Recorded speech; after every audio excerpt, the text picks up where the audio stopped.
couple of episodes back in my channel, I did a lot of book reports. Like, some of them were like Hello Universe and The Bridge to Terabithia. If you remember those videos, I highly recommend watch them again. Or if you haven't watched it yet, watch those videos.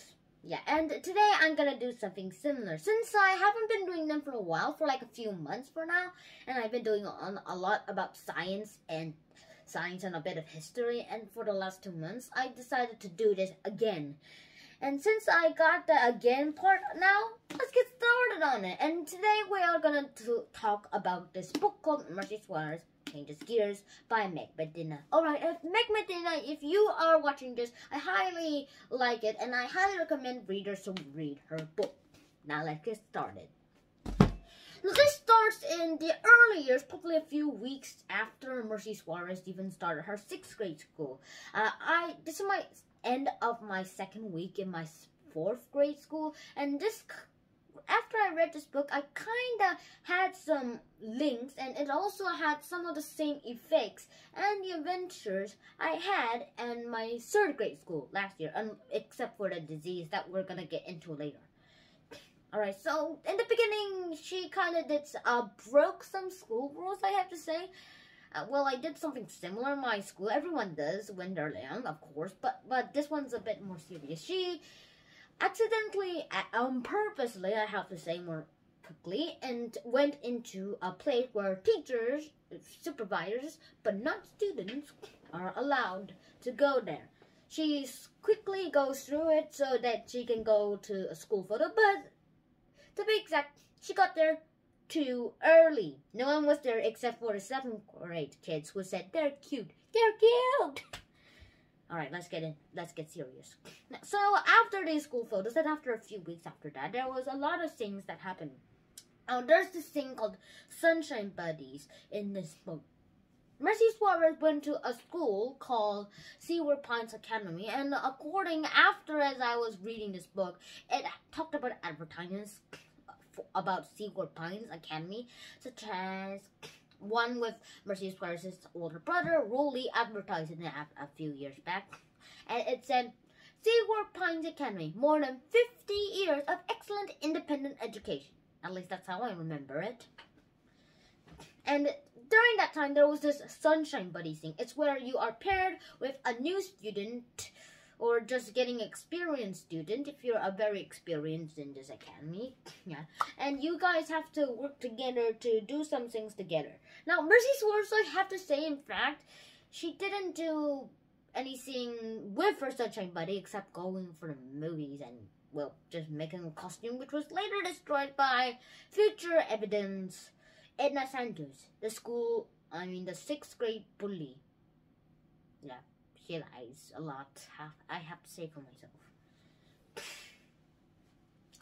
Alright, now that the Sunshine Buddy surprisingly was a boy and a girl pair, and the boy's name was called Michael Clark. Now, Michael Clark did not know the rules, so he made MERCI hit a ball with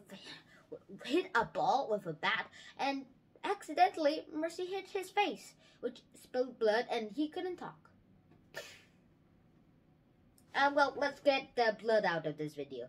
Alright, now we're gonna get into the SUÁREZ family. Now, you might have noticed that the end of the last name of MERCI SUÁREZ is Suárez, obviously. And it's turned out that she can speak Spanish and English. The writer, Meg Medina's, according to a note from the author, one of Meg Medina's relatives made her be very fluent in Spanish, so I guess how she can write all of these quickly. Yeah, and I'm not very fluent at Spanish at all. I'm very fluent in English, Korean, and even a bit of Chinese, to be exact. But I never mastered Spanish, to be honest. Alright, we lost focus here. Back to the Suárezes. Alright, so they live in, surprisingly, 3 houses which are combined together. And if you see on my book's cover, it has a picture of it. 1, 2, what's the third one? Oh, there's 3. And they kind of have their own company called Soul Painting Inc. it isn't very famous, and it's not a very famous painting ink, but still they got a lot of money, enough to rent a car. And MERCI SUÁREZ is saving up for a new bike. Alright, and well, they are very good at Spanish, but however, there's some things. And these 3 houses are nicknamed El Caster. And they have 2 mischievous twins who just do mischief and get tantrums when they miss something very fun. Like missing Halloween, which they did in this book. Yeah. Alright, next, we're gonna talk about the grandpa, which in Spanish, according to MERCI, is Lolo. Lolo. That rhymes. Whoa.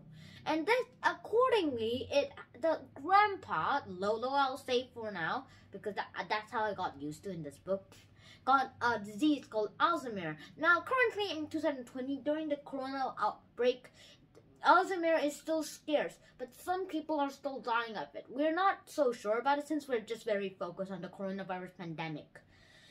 And I heard at the end of this book on the note from the author about a website called I'll repeat it again, www.alz.org.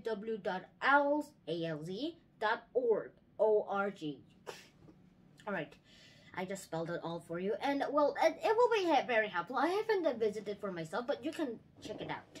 Alright, now this is a disease. It has still no cure for it, even today, and according to the author at the end of the book, she said that she wrote this book so that she wanted to celebrate a lot of people in honor of her grandparents, both grandparents who died of a disease before she can have any memories of them, and also to encourage people to unite together so that they can overcome difficulties, like how I did with my group of friends, which I only have you now. No, not that you. Alright, so Alzheimer's shrinks your brain until you have no memory of anything. Well, it's like you shrink until you die.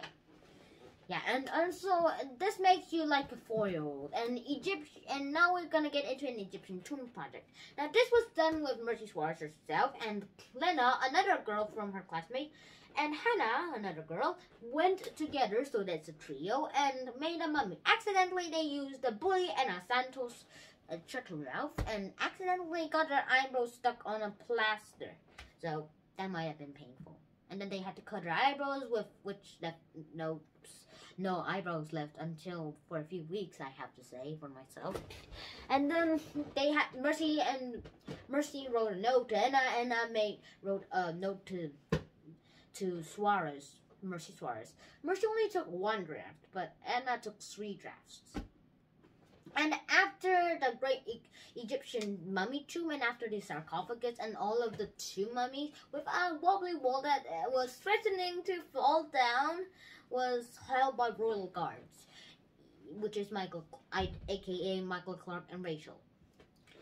And after this, there was winter break. I haven't got my winter break already, but I already got my summer break, so I'm kind of very, very happy about that. And if you want to learn more about videos on my summer break, I uploaded them on my YouTube channel. Just go check them out.